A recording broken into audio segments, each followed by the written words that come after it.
In this tutorial, we will be going over both the logic and process of altering the user interface through the use of plugins.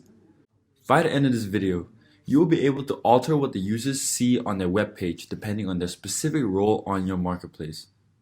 Let's begin by taking a look at the location and function of our new plugins code.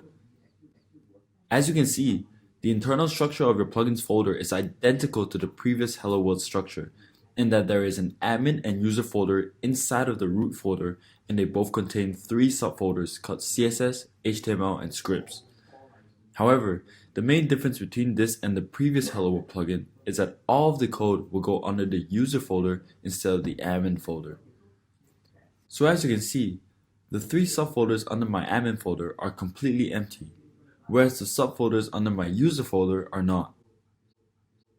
However, my user's HTML subfolder seems to be empty, and there is a reason for this.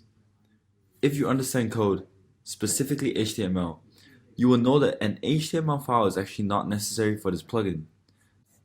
The basic reason for this is that you are not trying to render a completely new page for the user. You are simply adding or removing a specific element from the page through JavaScript. Therefore, your user's HTML folder should remain empty for this plugin. Now that you know an HTML file is not necessary, you should only have a style.css file inside of your CSS folder and a scripts.js file inside of your scripts folder. Taking a look at the code, once again, style.css is just the styled elements that you'll be creating or altering. The real magic happens in JavaScript. What this specific code is doing is it's literally finding a section inside of your marketplace's homepage and inserting a button there. However, the code is a little bit more complex than that. There are a few places in the code where you have to specify certain parameters. For example, this line of code determines which page of your marketplace will contain the button. As you can see, the homepage is declared right here. This line of code right here will locate a specific section on your marketplace's homepage in order to alter the button's placement. Let me show you how to get these two variables in order to use your plugin. This is my marketplace's homepage. Right-click anywhere and click on Inspect in order to see the rendered HTML page so that you can view the various divisions.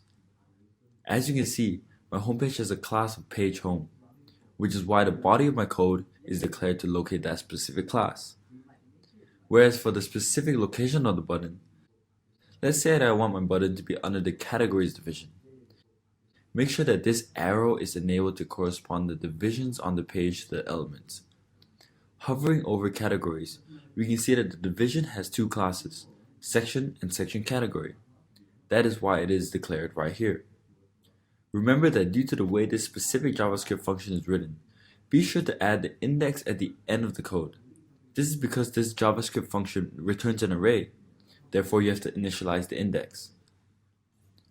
After understanding and modifying the code properly, you can now upload your plugin onto your developer's dashboard. Simply zip the admin and user file together. Again, pay no attention to the name of the file.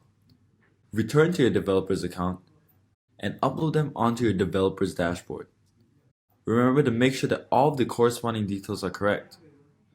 Save it and make sure that the plugin is enabled for all users to see. After that, you can simply go to Plugins on your admin dashboard to find and install the plugin.